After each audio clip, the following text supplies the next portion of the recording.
Welcome.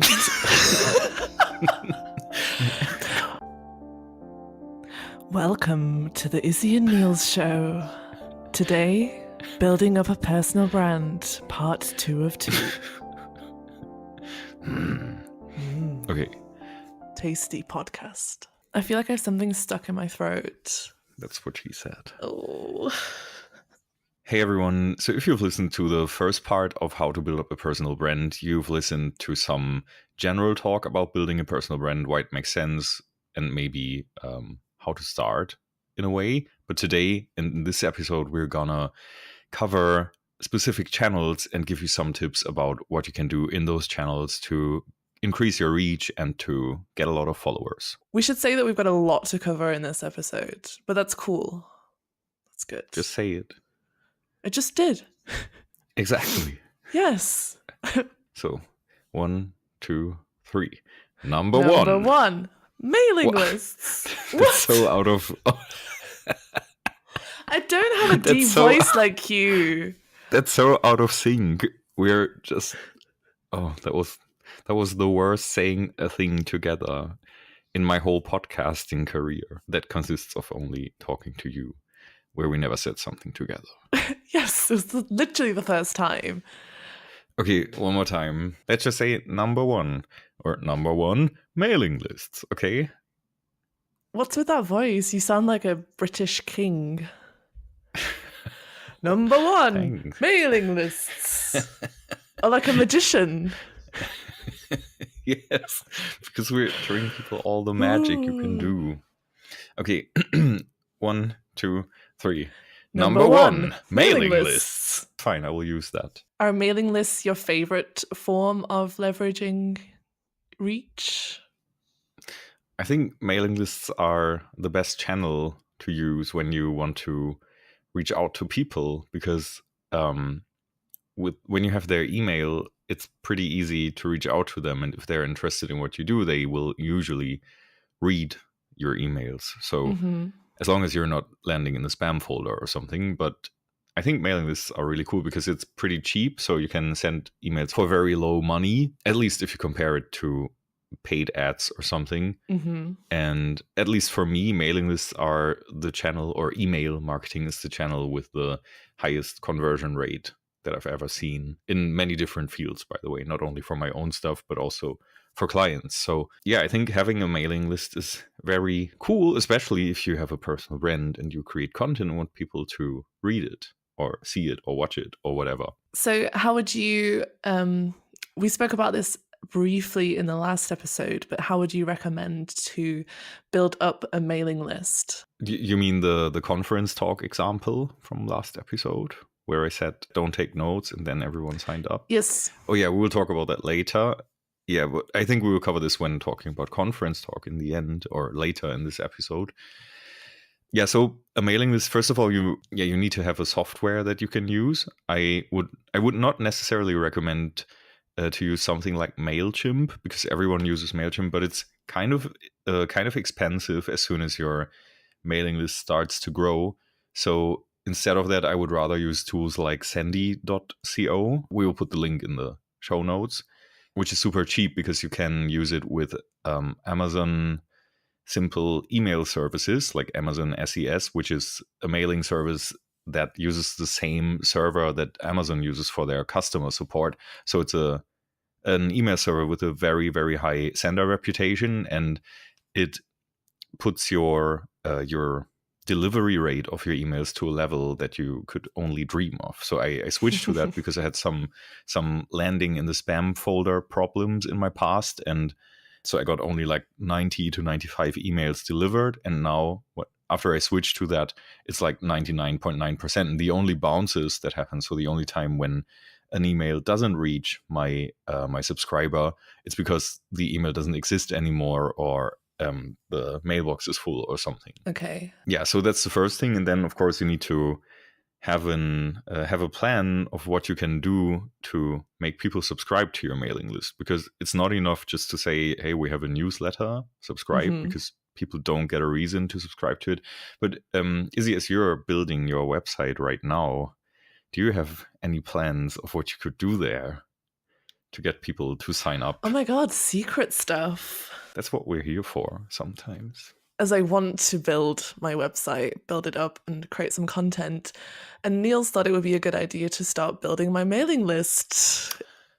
I was just giving you the credits. It was your idea. Oh, I don't want to take credit for things that I didn't do. But thank you. You're welcome. Was that your like, no, I'm fine? Yeah, was my bitchy face. Okay, yeah, but so how are you planning to do this? Okay, so one idea is to give away something for free, but people need to subscribe to my newsletter or to my blog or whatever it will be. It's a secret mystery. And then I can have some kind of competition once you have signed up to my mailing list, and the winner gets something awesome. What do you think? The winner? Yeah. Wasn't that the plan? Oh, no, I didn't mean that, but... What did you mean? Did I completely misunderstand my own idea? Yes, you did. Okay, so... No, I was just saying, I mean, it makes sense if you have a mailing list, you need to give people a reason or reasons to subscribe. And yes, of course, it can be like just following your new content. So people get a notification, people get an email. By the way, another thing you can use next to emails is push notifications, or browser push notifications also works. But yeah, I'd say emailing is still better than browser push notifications, because as soon as people switch their browser, like from Chrome to Firefox or something, or if people have a new computer, then their subscription is dead, it's gone. So yeah, I think that's not so cool. And also you don't have a lot of room for words in push notifications. So I think email is still the better channel for most things, though. However, yeah, so it's maybe not enough to just say, hey, follow our content, never miss an article, whatever. If you have a mailing list, sometimes it makes sense to give people something in exchange for getting their email address. So if you have this form saying, hey, follow our content, never miss something, blah, blah, blah. And then you say also, if you sign up, you will instantly now get our top 10 tips for whatever, for SEO or something. And it will just be an autoresponder. So if people signed up for it and they did the double opt-in, so they confirmed their email address, then they get an automatic welcome email with this PDF or whatever the file is. So it's just like an incentive to make people subscribe, because they think, I cannot get this piece of content any other way than by subscribing. So everyone gets it, not just one person that you randomly pick, but everyone. Honestly, when you said like a giveaway or something, I like really pictured like something physical, not a piece of content. No. I mean, you can do that, like have a quiz, No, or I didn't mean like have a winner, but like pick someone at random for a giveaway. I mean, yes, that's also an option, but I think it's easier to just send people this PDF automatically. No, I get it now. I get it now. I feel stupid. No, it's cool. I mean, it was your idea. It was a new idea, so no, I think if you have this PDF and you send it to people, it's really cool, because not only do you more easily get their email address, but also will you have a higher standing when they think about who's a good person for SEO, and they got this file from you, so they see your expertise. So that's another bonus that you get when sending out these things of content, right? Yes, that's great advice. I don't really subscribe to email marketing that often. And sometimes when I do, I like unsubscribe. So how do you keep your subscribers? I feel like I'm interviewing you.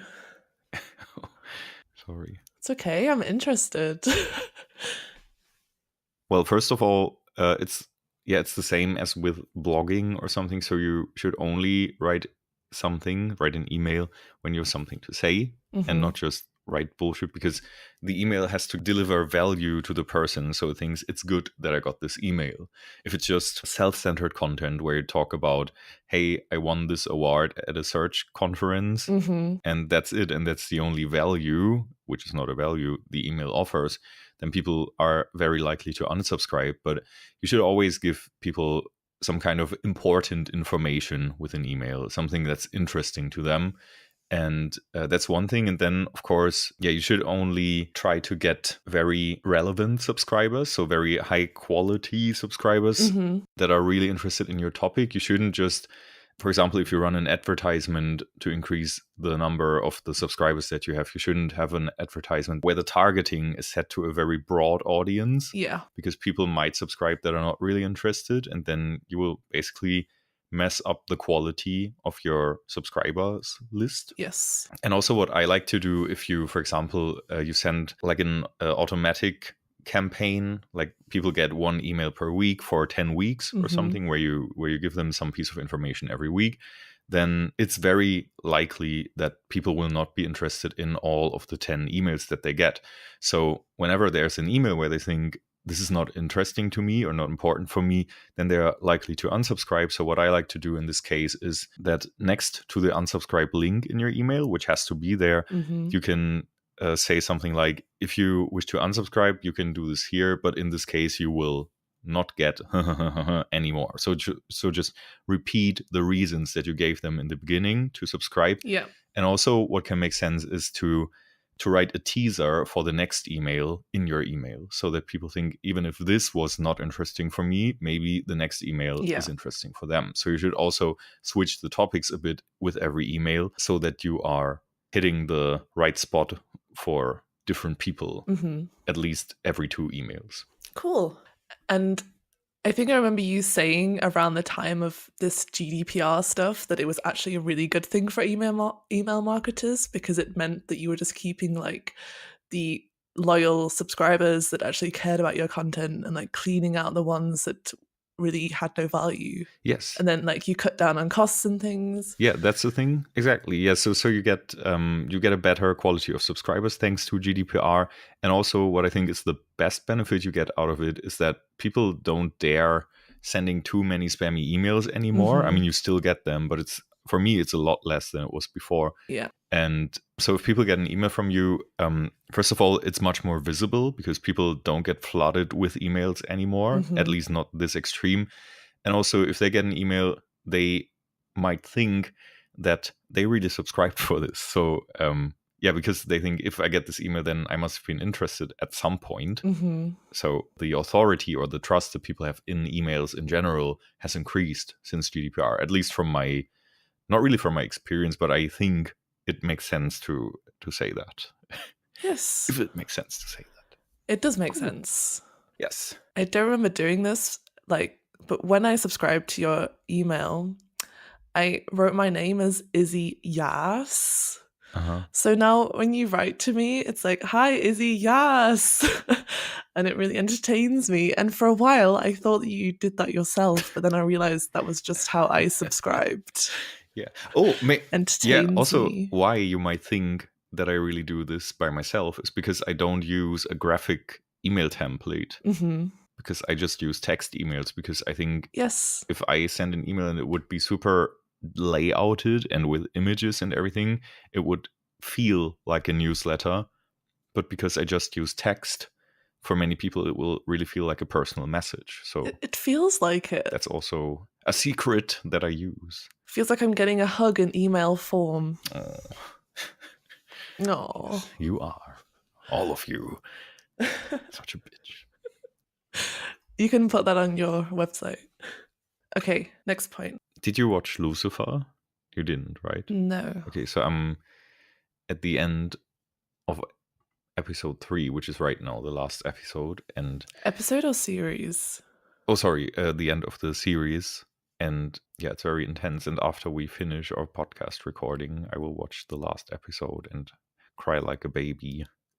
That's my plan for tonight. Nice. I should watch this too. I just finished my series. Which one? The Handmaid's Tale. Have you seen it? It Never makes even heard of it. really. It's also on Mm-hmm. Amazon. It's very good, but makes me so angry. Okay. Yes. Like after every episode, I'm like, ah, I want to punch someone. Oh, like the Yes. guy who rated us 2 stars on iTunes. Yes, especially him or her. Fuck him or her. What? Gender is dead. You can't say that now. No, you can't. Did you just assume our review is gender? Okay, part 2. 1, 2, 3. Number Number 2. 2, ebooks Ebooks and and videos. videos. Izzy, did you ever read an ebook? Like a professional one? Yes, I do this quite often actually. I really like ebooks. What was your last ebook? What was it? There's just so many. I can't remember the last one. Mhm. I go through multiple ones in every night. Pornhub is not an ebook. It was an ebook on site architecture from Deepcrawl. They do very good ebooks and white papers. I guess they're kind of similar, right? Yeah, like a white paper is just another name for an ebook that the author was too lazy to write more pages for. Yes. What about you? Are you a fan of white papers and ebooks? Actually, not really. So, I mean, they might be great, but if I see like, 98 pages waiting for me, I'm really demotivated to read because I feel like it's too long. That's what she said. Of course. Yeah, so no, I'm not really a fan of ebooks, but I'm a fan of videos. So I prefer watching people on video, but only if the videos are very short. So whenever something is too long, I'm not saying it. no, it's just yeah. I really lose the motivation to go through it, but that's only me. So I think many people are not like me. So I wouldn't say that it makes sense to write only short ebooks and make only short videos. But if it's just short videos that give you a lot of practical inspiration and feedback and tips, then I really enjoy those. But whenever someone's talking too much, like we do in a podcast, but of course we are talking cool stuff, so people will listen. Oh, yes. Yeah, but many, I don't know, many videos and many ebooks, they just start with very irrelevant stuff. And then when it's too much irrelevant stuff, I just turn it off. I just switch it off and close it. And that's it. And I've never actually watched a video course. So if it's a multiple video series where you have, I don't know, 20 videos that cover a specific topic, then I mean, that's a cool way to make money. So Yes. Selling your ebooks or selling your video courses can really work really well. But yeah, I never bought one, but still I will create one this year. So I will make a video course on landing page mastery. Nice. Which I mentioned the first time right now. Cool. Not selling it here though. Of course. Yeah. No, but I think, yeah, doing this is quite cool. And also I've written ebooks in the past. I think because ebooks and video courses and videos, they require a lot more time and resources. So it's, I think, a really cool way to get more followers and reach. But also you should, expect some kind of return. So maybe some kind of payment after a certain amount of video course steps, or maybe after the first ebook or something. What do you think? Yeah, totally agree, especially for videos, because for videos it's pretty simple. You can just use tools like Elo Page, link in the description, where you can say the first course is free or the first video is free, and then for the rest there's a paywall where people have to pay and you get the money of it and they get a small percentage of it. So yeah, that's really easy to set up. And also ebooks in general depends. So you can use ebooks for a lot, like creating a lot of reach or creating email subscribers, like the last topic we were talking about. Of course, you can say sign up for my mailing list or get this ebook by email, and also you will get the newsletter. So that can work really well. But yes, exactly. So the ebook should either cost something like an email or money, or it should lead to you getting jobs. So if you are a consultant in some marketing topic, of course, you're goal or your final call to action in the ebook should be, hey, hire me and work with me, so you get jobs out of it, so you get money out of it. Yeah, like not a good karma ebook. It's just not worth No, it. no, good karma is, like I said, doesn't work. I mean, I believe in karma, but I mean, you're not Jesus. You should Yeah. expect something back if you do that, if you put so much time in it. And it's really easy. I mean, if people are interested in what you do, then it's fine. They will give you something for it. But you've written ebooks before, you said. Yes. Your own ones. In my agency time, we had some short ebooks. Nice. I also have a PDF, which is more of a white paper, so a short ebook. When people subscribe to a mailing list that I have, when they subscribe on my website, they get like 20 conversion tips, which is basically a white paper or an ebook. It's a PDF that people get. So I also use that for creating email subscribers. So I think whatever is inside the ebook, to stick to this ebook topic, of course, it should be great content, but also, I mean, we will not give you tips here on what to write in your ebook or how to write an ebook, because we're not like that. That's not our style.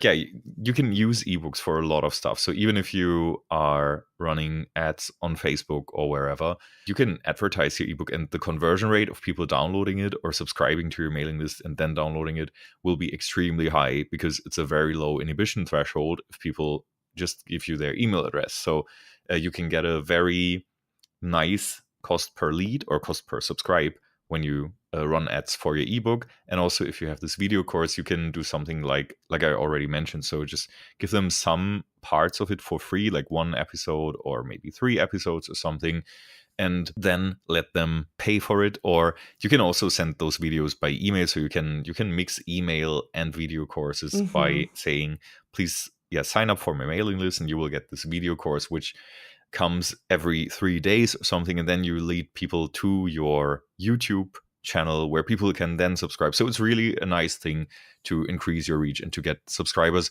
on multiple channels from one channel where you first contacted them, and you can spread this to all the channels or to many channels that you have.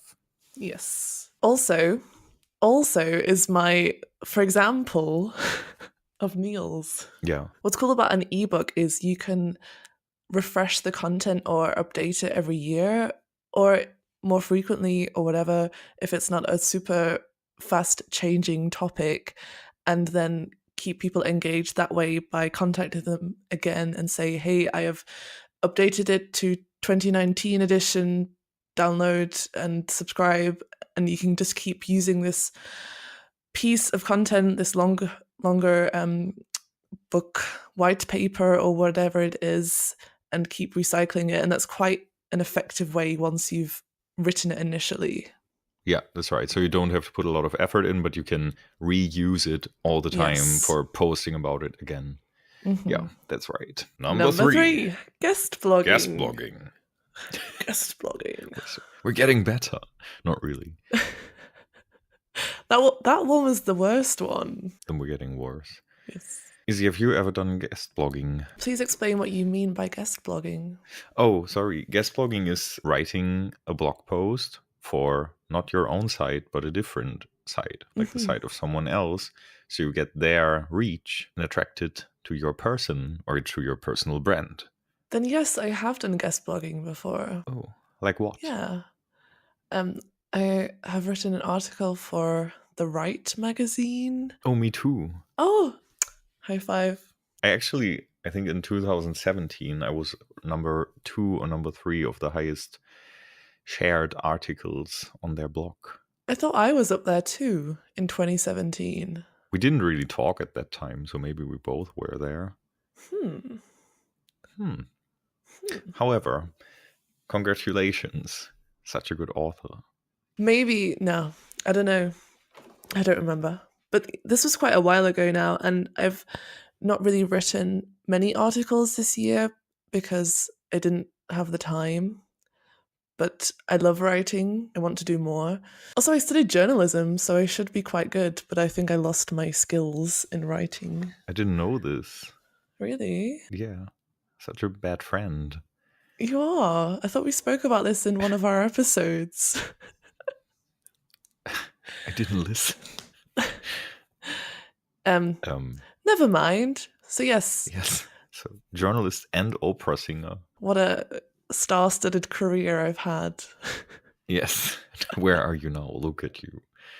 Well, Balancing a podcast microphone on some books yes. on my That are sofa. standing on some beer crates. Yes. Oh no, it's on your lap, right? My laptop is resting on beer cases. Oh, right. Did you get anything out of guest blogging, writing blog posts for others? Did you notice anything for your personal brand? So this article not, because I wasn't really known at all back in 2017, which is fine. It was just more of like a fun thing for me. But nowadays, so I contribute quite a lot to some articles. If they need like a quote or an opinion on something, then I do contribute quite a lot like to those articles, and they get a lot of reach, I think, on social media, especially Twitter. So that's really cool. I've got quite a few followers out of that, and some really awesome questions and engagements, which is really nice. Yeah. Especially I think if people ask you for a quote or something, you should always insist on getting your social media profile links in there, like Twitter Yes. or Facebook or LinkedIn, so people can connect with you if they're interested. And usually no one who's asking you for a statement for their blog post will say, no, we will not link to your social media profile. Exactly. So that's an easy thing to do. And Yeah. it makes sense. It gives you exposure and people can connect with you, and it takes you maybe 5 to 10 minutes that you have to put in there. So it's a really Exactly. easy thing. Yeah. Yeah. For me, guest blogging, I did it a few times for write.com, and they even translated some of my articles, so they're in German and in English. And I'm not really sure what exactly it brought me because I didn't track the clicks that came from there, or I didn't look at my analytics. But I think being on there is definitely a thing that can help you increasing your authority, because people will think this person is writing for a well-known brand, for a well-known blog, or for a well-known magazine, or whatever it's called. And yeah, it's actually pretty easy to get started, because everyone who's running a blog is usually happy to have guest writers Yes. who publish their content there, as long as it's unique and as long as you didn't post it everywhere before, and as long as it's not a very big site. So for example, it would be hard to just guest blog for Search Engine Land or for conversionxl.com or something. But for every mid-sized website that has a few thousand visitors every month, I think they will be happy if you ask them, hey, is it possible to write a guest blog post for you? And if you do that sometimes, like maybe do it depending on how much time you have, like once a week, once a month, or even 4 times a year, Yeah. then it will give you some of their reach. And I think it really makes sense to do this, at least in the beginning. When you're a bit better known in your field, in your industry, then I would say focus more on the really big sites. And to get started there, or to be able to get accepted as a writer, even if you're not that well known, a cool thing that you can do is just look. So if it's a blog, you see the articles and you see how many shares they got, and you just pick the article of the last 12 months that got the most shares, or the top 10 articles that they had. And then you think of what can you also write about this topic? Like, how can you extend this? How can you give more information on this? And if you say to the people who run the blog, hey, I found that your article on, I don't know, on Apple's new bullshit product that they put on the market. I'm a fan of Apple, but not in the last years. And you can say, hey, I have new information on this. I can add more. I can deliver value to your readers. Then I think people who run the blog will be really happy to get your article. Yes. As an SEO, I know how hard it is to get good quality content. So yeah, people are always happy when you're giving that. Yeah, and you just need to ask. So I think most of you who are listening right now have never asked if it would be okay for a person running a bit bigger website if they could blog for them. So actually, if you ask, I think most people will say yes, I guess. depending on what you want to talk about. Of course, the topic has to be fitting. And the topic shouldn't be too controversial. Yeah, also a great website that you can use is medium.com because everyone can write something there, which I just learned. I thought it's very hard to be accepted as an author there, but actually everyone can just post something. It's really cool. Yeah, this can also give you a lot of reach. If I put a lot of love into an article that I've written, you know, a lot of research, a lot of time, I want to be the one who gets the benefit from that. So gets the traffic, gets the conversions maybe. So how do you decide if I should publish it on my own website, if I'm trying to build up my own personal brand on my domain, or if I should leverage the reach that a more established blog or magazine has created? That's a very tough question. I would say have some really good articles on your own blog if you want to write one, even if you have zero reach. But as soon as you have that, focus more on guest blogging for bigger sites and always pick sites that have more reach than yours. Yes. And if you have your author biography there, always say, like, if you're called Izzy Smith, people could say Izzy Smith is also blogging on her own website about this and that. Click here to go there and subscribe. And so if you have content on your website, then people will come to you and subscribe just because they read the article on the stranger's website where you did guest blogging, and they will subscribe no matter what if they were interested in what you did. So I would say start with some articles and then focus more on websites that have more reach than yours. And of course, if you have super original content, super innovative content, like you figured something new out with featured snippets or whatever you did. Wow. Yeah, sorry, I'm bad with examples. But if you have something very, very, very like breaking news, put that on your own website. Okay. But if it's just general evergreen content, you could as well put it on other websites. Cool. Good. Oh, yes. And if you get links to your site, that's also pretty nice search engine optimization, especially if they're good quality, strong domains, which is nice. All right. I haven't thought about this. Yes. Because you're not an SEO. Oh, yeah. Right. I forgot. Every time an SEO thinks of other websites or working with other people, it's, can I get a link from them? We should do that. We should ask. Cool. Number 4, live streams. So bad. So happy. Well, Niels, have you ever done a live stream? Yes, I have. Quite a few, right? Good talk. Yeah. Yeah, I've actually started with live streaming like 2 years ago or 1.5 years ago. I don't remember. And it used to be really, really cool on Facebook because Facebook was pushing it a lot. Now they don't really do this anymore. So I would say live streaming only or exclusively on Facebook isn't really that helpful.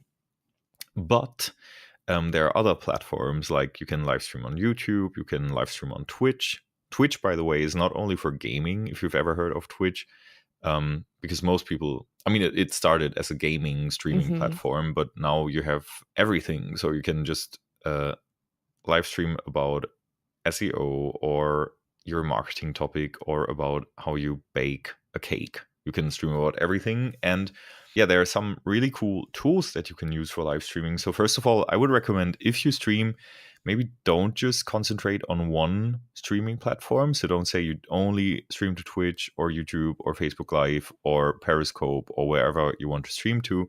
But instead, you can use tools like restream.io, link in the description, where you can send your streaming signal to them, which, by the way, you can do with tools like OBS, link in the description.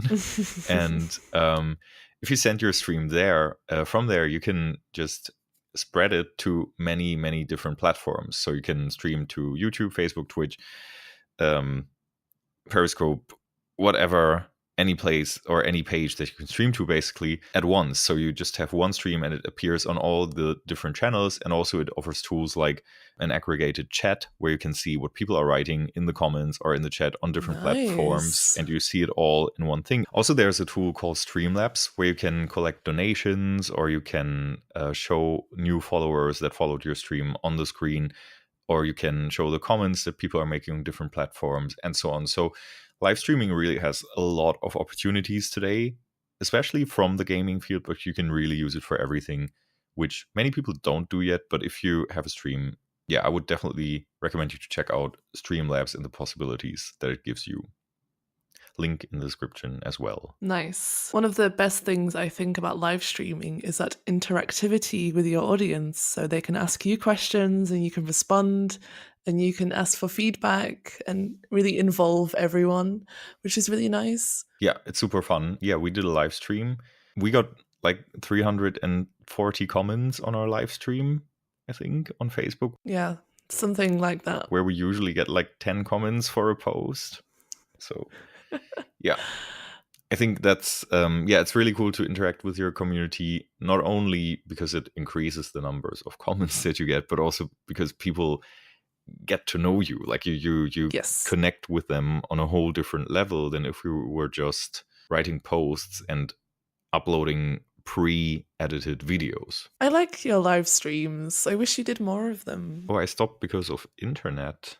Because when I'm always traveling somewhere, usually I don't have the internet connection to do a live stream. I have my equipment with me all the time, but that makes sense. I could maybe do a bit more, but in many places the connection is really bad. But I wanted to try this live streaming with Streamlabs and like have donations and all of it, because I feel it's just fun if someone sends you $1 or I don't know, €3 or something. I would usually I would not give a shit, but if I would get €1 in my live stream as a donation, I would freak out and be the happiest person. I'd give you maybe 50 cents. Oh, fuck you. That's how much I value your content. Yeah, I know. Just kidding. I'd give you €1. €1 for every "that's what she said" joke. Yes. Be a millionaire. Yeah. Also, I mean, what's cool, if people donate, they can send a message. You can say, as soon as people donate more than X euros, like more than €5, people are allowed to write a message in there that appears on your screen and that even gets read by a computer voice. So there are a lot of nice, funny tools that you can use. That's cool. It is. I should do that. You should. I think I will do it. Yes, I will just try, and if no one sends me money, I'm sad. And yeah. Okay. Aww. Shall we continue to the next one? Yes. Let's move on. Oh, we didn't talk about reach for live streaming, which is actually what we want to talk about. So, if you have a live, if you have a live stream, it can be quite hard to get a lot of viewers in there, because if people didn't watch an earlier live stream of yours and subscribed or activated notifications for your live streams, then people might not even notice that you're alive. And what works there really well is if you create like a Facebook event in advance where people can attend, and you can just post the link there or post the live stream there. And also, of course, if you have an emailing list, you can send the date of the live stream and the link to the video there. And you can invite all your people to the Facebook event, or you can invite up to 500 people to your event. And that is something that you should definitely use, which we forgot when we made our live stream. We forgot to invite our friends. We could have invited 1,500 each. We were a bit stupid that we didn't do that, but happens. Also, our live stream was not really professional, so it was more fun and drinking. So it's fine. Yes. But if you do a live stream, don't do the same mistakes we made. Learn from your failures. Yeah. And also it can make sense to just make people interact with you. So just ask them questions, directly talk to them, so they comment, so that other people see, oh, this person commented on that live stream. Ask them to share it. Maybe have a giveaway, like a free ticket to a conference or anything, I don't know what, or an ebook that you give away to a person that shared your live stream, and so on. So make people give you the reach that you deserve. Yes. Am I telling my sad story? Yes, please. Okay, so I turned off the notification noises on my phone for the podcast, but no one even texted me anyway. It's because no one likes you. I know. No, sorry. Yeah, that's sad. I can text you if you want. No, that's okay. pity messages. Do you know what ASMR is? I just thought of this. I only know BDSM. It's not that. It's this people whispering in microphones and this stuff. Do you not know it? You mean like eating a cucumber in your microphone? Do people do that? Well, it's like meant to give people tingles and goosebumps. Oh yeah, it's wait. Oh yeah, oh it says pickle ASMR eating sounds big crunch intense. Great keyword usage. The perfect video doesn't exist. Wait, I will send you. You have to listen. It's terrible. It's like the worst video in the world. Oh god. I sent it on Zoom. Oh god.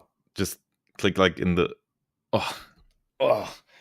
click in the middle of the video, like halfway through. Ugh. It's oh.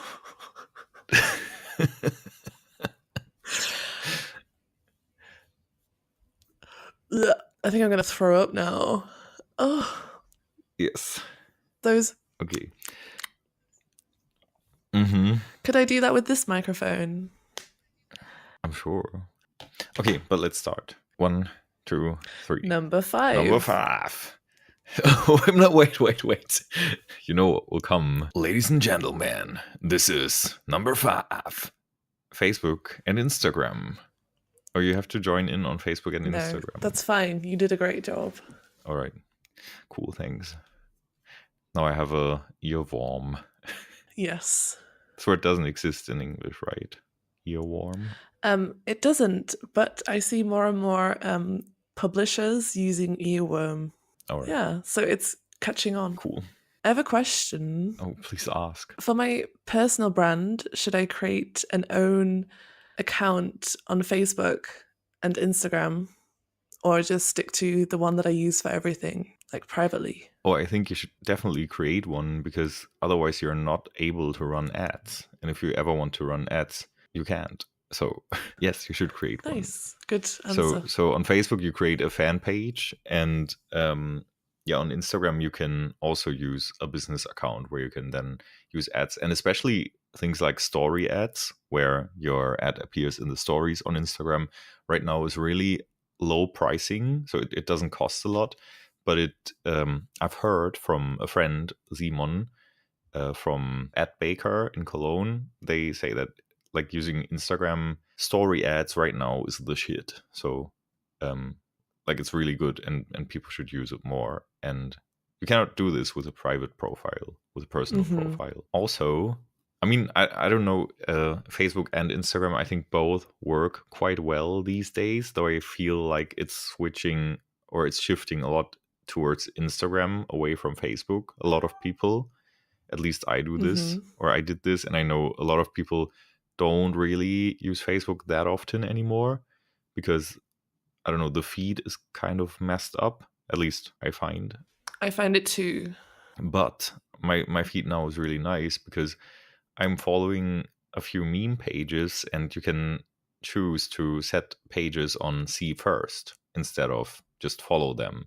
So whenever they post something, it appears very early in your feed. And basically when I go to Facebook now, it's all memes, so I enjoy it. But then when the normal posts come, I'm just annoyed by all the bullshit that's on there. So I really enjoy Instagram more. Yeah, there are so many ads these days on the Facebook feed, and the video content is disrupted with these advertisements like quarter of the way through and half the way through, which is so annoying. Yeah. And yeah, you're getting filtered out a lot. Yeah, it's just full of ads. I think it's the problem with our social media bubble, because we are in this field, but there are so many bullshit people trying to sell you their even more bullshit stuff. So I'm really pissed off by Facebook. It just annoys the fuck out of me. Sorry for all the swearing in this sentence, but it's really annoying. And I think that's a problem for us, because we are in this field. But I don't think it's a problem for everyone. But still, many people, especially young people these days, there was I can't send you the link or show you the link because I don't know where, but I've heard in some talks and conferences that even at Facebook headquarters, where I was giving a talk, which I was kind of proud of, but Very nice. um, things, and they were giving some internal info there, and they were also saying that young people are not really using Facebook anymore. So the new generation that is coming right now is more Instagram than it is Facebook, and it's more story than it is post.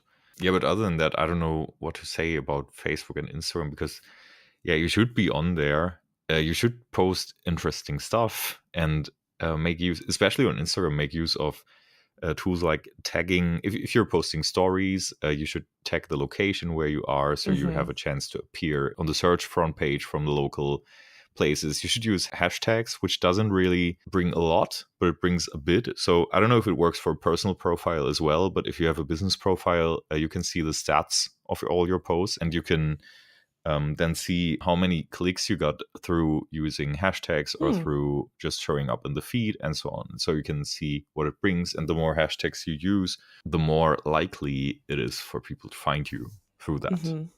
I really like Instagram posts. So the feed, I mean, it's moving like away from classic Instagram that was just food and girls in yoga pants, but that's still there. Yeah, unfortunately. But on posts, I mean, you can share content, you can share links to your website, you can give screenshots and all sorts of cool things. You can put GIFs in there, ask for surveys and questions, and you can interact with your audience quite a lot in Instagram posts. Yeah. So it's a really nice medium. Yeah, that's right. Also on Instagram, I was doing a video series with 7 conversion tips, and especially the slider one, because I was talking about sliders, why you shouldn't use them on your website. And a few people always recommend them, like when they have discussions at work, they just link to my video on Instagram where I explain this. So at least Axel from Hamburg, hello if you're listening, he was mentioning he sometimes sends this to people who don't believe that sliders are bad. So I found that That's really good. funny to hear. So it gives you reach, apparently. Yeah. I think the cool thing about Instagram and YouTube, by the way, is you have your content on there and it's searchable and people can find it. At least on YouTube, it's searchable. And on Instagram, it doesn't disappear in the depth of the feed, but it stays visible. And on Facebook, if you post something, it's gone after a day. So you will not get any likes there anymore, usually, for anything you post, except if you run ads.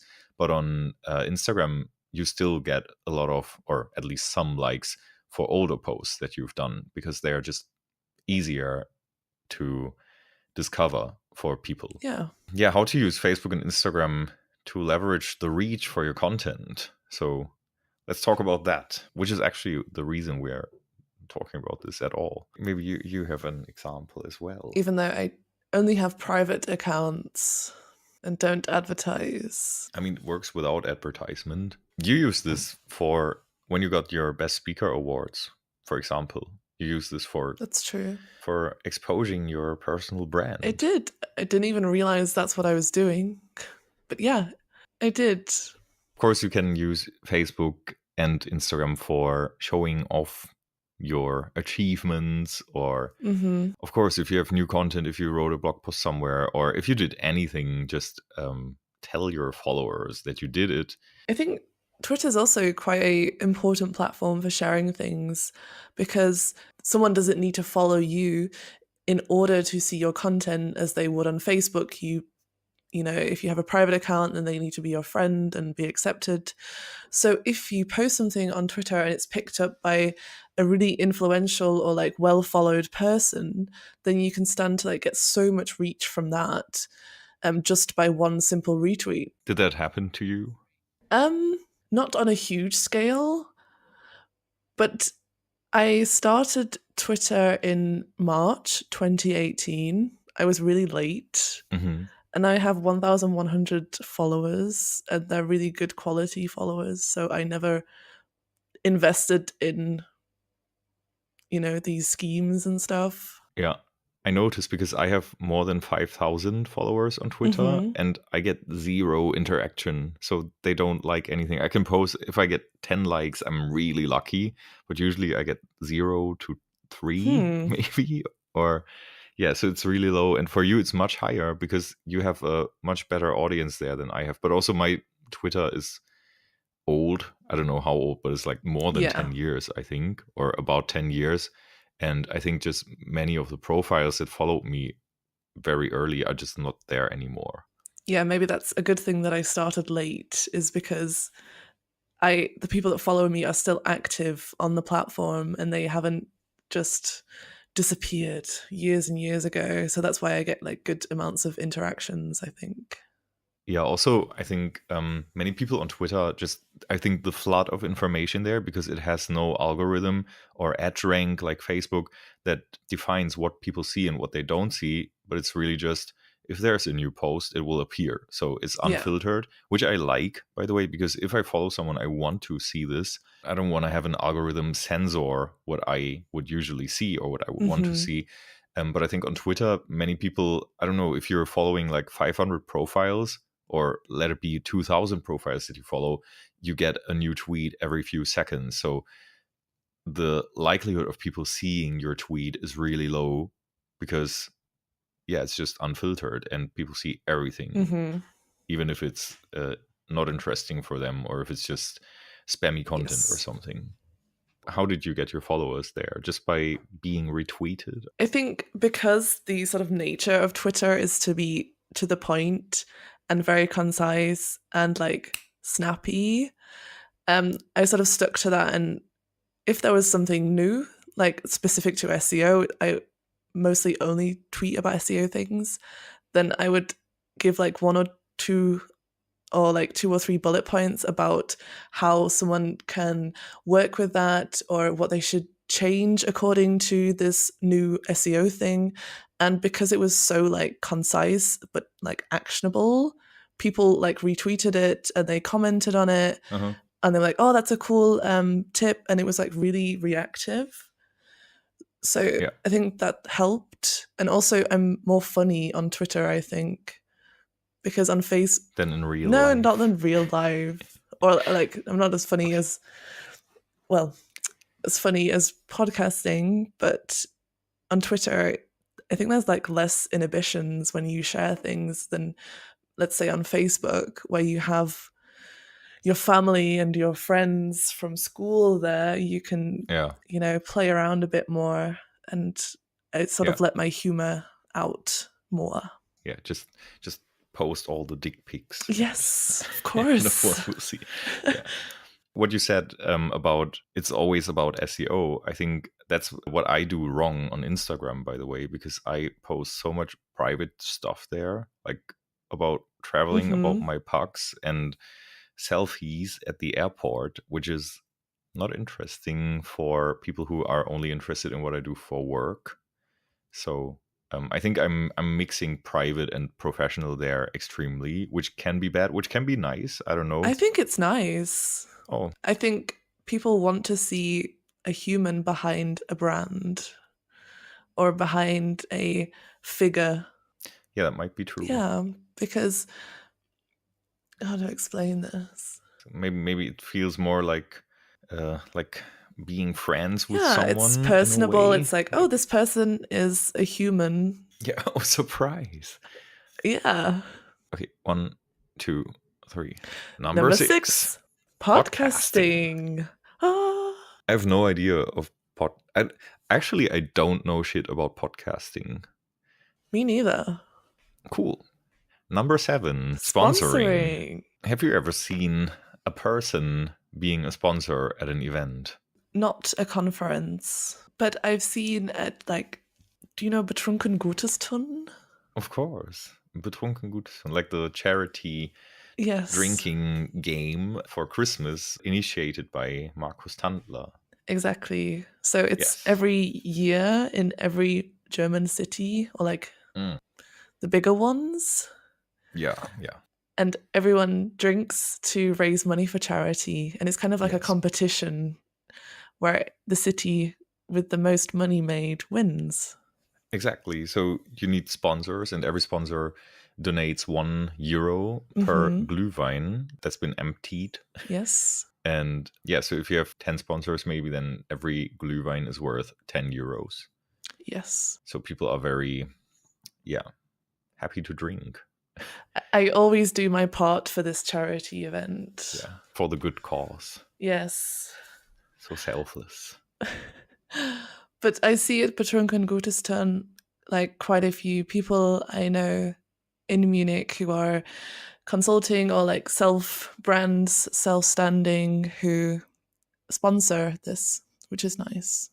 Yeah, I think so too. So I also think it makes sense because, I mean, it's a very, very narrow audience there because at least at Betrunken Gutes tun, it's all marketing audience. So if you Mm-hmm. want to get your name out in this industry, at least in Germany, then this is a nice opportunity to be known, at least in the city you are a sponsor in. Yes. And also, I've seen persons as sponsors at conferences sometimes. So I think Simon Pokorny, Mm-hmm. does that sometimes, and René Demont.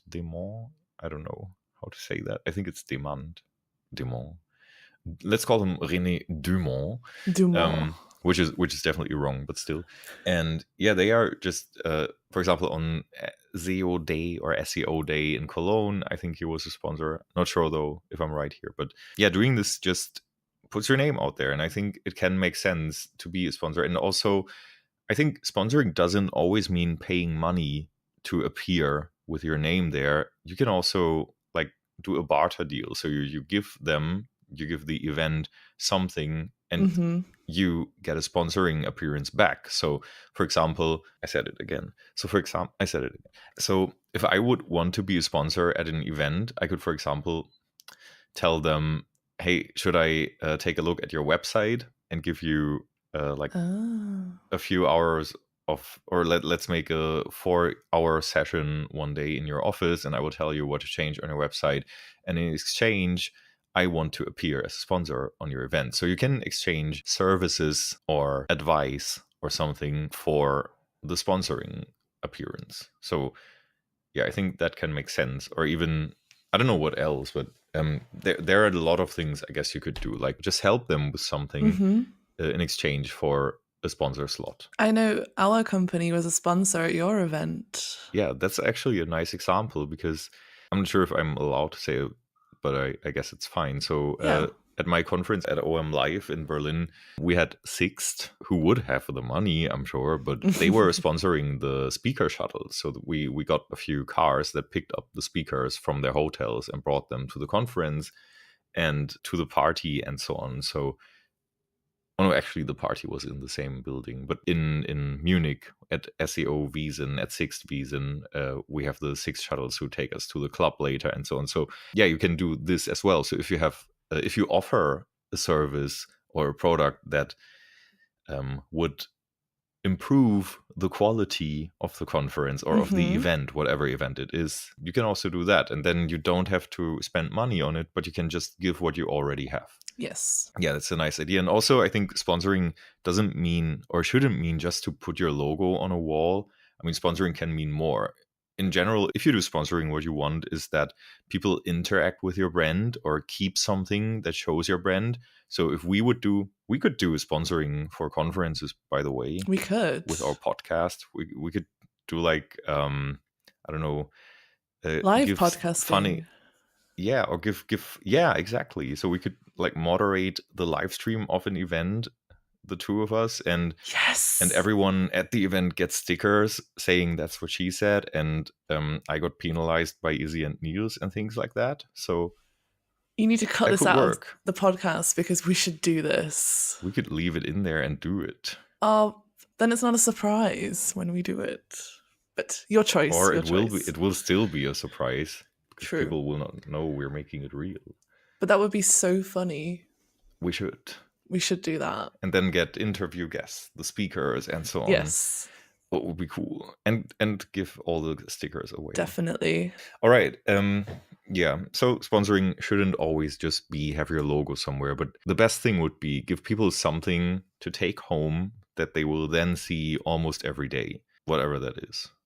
Nice. Like a beer bottle opener that you can put on your fridge with your logo on there. Not really. I'm bad at sponsoring ideas, but I mean, actually, I had one of those from a company. So I always saw the company, and I had never anything to do with this company before, but I still remember them just because we had Mm-hmm. this stupid thing on our fridge. Number Number 8, 8, conference conference talks.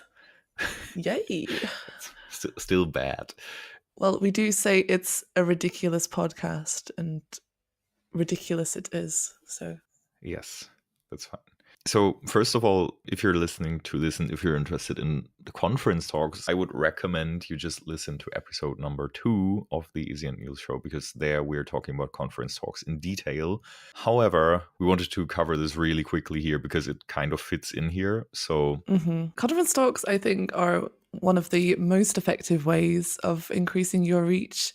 Doesn't matter how big the audience is, if someone picks up on the knowledge that you're sharing, they will pass it on to their colleagues and to their friends, to the people in their community. And that's a really nice like ripple effect of your learnings that you're sharing or of your slides. Also, if you're doing conference talks, I would share your slides afterwards, because that's another way of getting more reach too. It's quite quick and easy. exactly. And if you share your talk slides, then that's what I said in the previous episode. So, yeah, just get people's email addresses in exchange for the download of your talks. And that can work really well. And yeah, and allow people to spread the word, allow them to share it. Don't just say, oh, it's only for the people in this audience, because people who want to share it anyway. They will not keep it to themselves because they're nice to you. Just say, if you have anyone in your list, like if you have friends or colleagues or coworkers or whatever who are interested in this topic, just feel free to give it to them.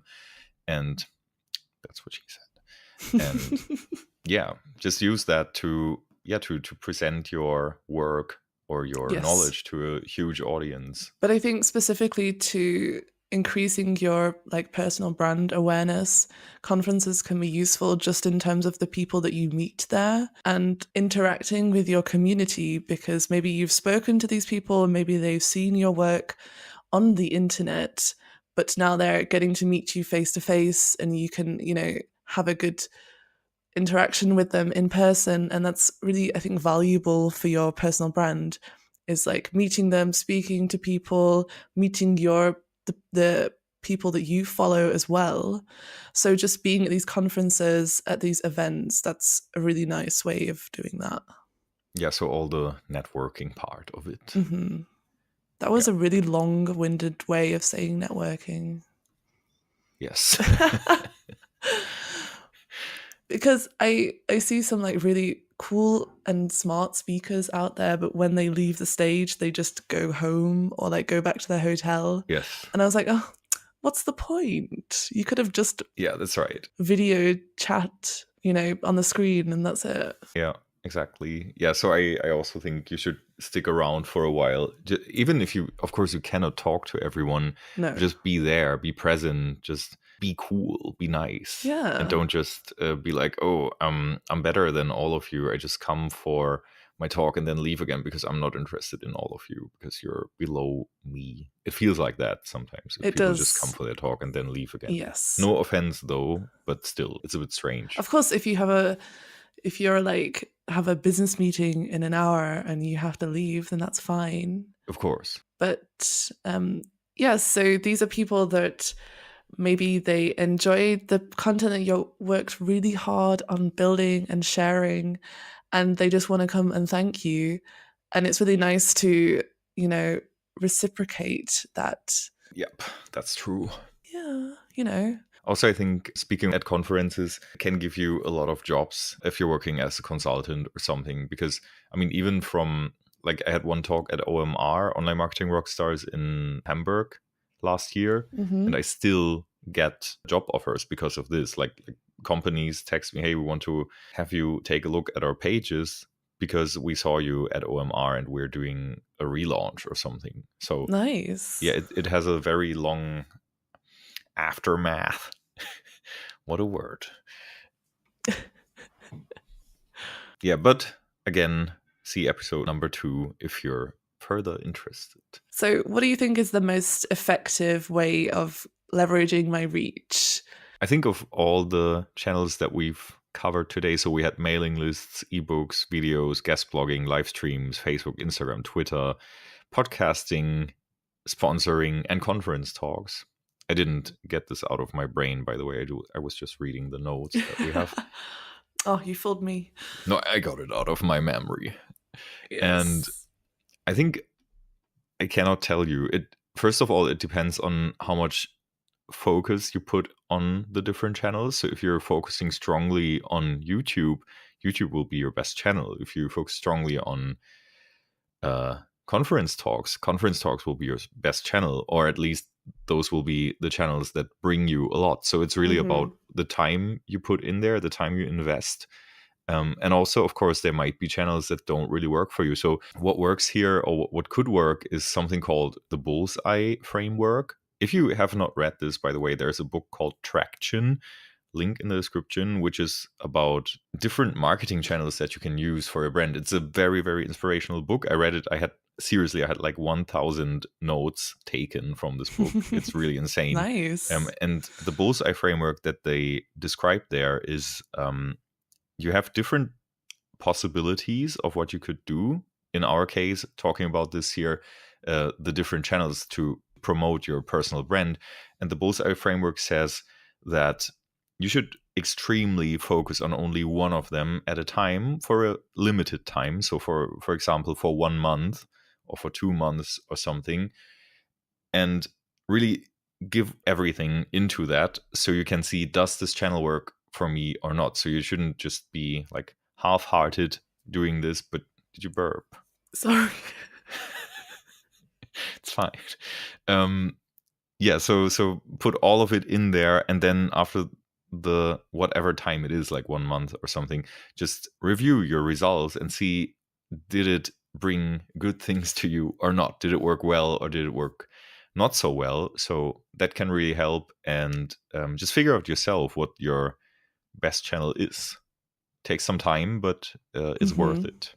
Of course, it's not only possible, Izzy, to positively charge your brand, but also it's possible to fuck your brand up, to negatively harm it, or to harm it in a bad way. So what would you think is the best way to fuck up your personal brand? I haven't yet fucked up my personal brand. Yet. Hopefully I don't. Yet. But I would consider a way of negatively impacting, what you've achieved, what you've built up, is by turning it into something that's quite forceful and salesy. So you're really pushing, people to spend money on something when maybe you earned their engagement because you were offering something for free, or like at least a portion of your content for free if that's what you're working on. And then, it becomes like a paid thing, and it can work depending on which way you go. Yeah, I agree. It's if someone's trying to sell me stuff all the time, I'm very easily unsubscribed. And all of this like shameless paid endorsements that I see personal brands do, like this influencer marketing. Like if I'm holding a tube of toothpaste while sitting by the Isar River, like this is my favorite toothpaste, and I'm sharing this on Facebook and Instagram. Obviously I've... Did that happen? Like brushing teeth with the river? After a hard night out, when you wake up in the morning by the river. Yes. Right. No, but people build up their brands, from getting followers that are interested in their content, and then when they turn this fame into paid endorsements for brands, and it just ends up looking so fake, then I really dislike this. That's right. Yeah, so people, don't fuck up your personal brand. Build one. It can be worth it, as we said in the last episode especially. Yes. And yeah, we hope you got something out of these 2 episodes that were quite long, I guess. We haven't cut it yet, but it seems like it will be a few minutes longer than usual. So, everyone, thanks for listening to this episode, and we would appreciate if you have anything to add. If you disagree with something, or if you have any questions about this, if you would tweet to us using hashtag #IzzyNeilShow. Also, please give us your rating on iTunes. We would really love you for this because we crave the attention. And Yes. what else? Go to izzyneilshow.com to subscribe on different channels. We're on Spotify, iTunes, YouTube, SoundCloud, and so on. Yeah, and see you next time. Or listen to you. You listen to us next time. Thank you for listening to the Izzy and Niels Show. Join us next time to learn how to fail at UX. Goodbye. Bye.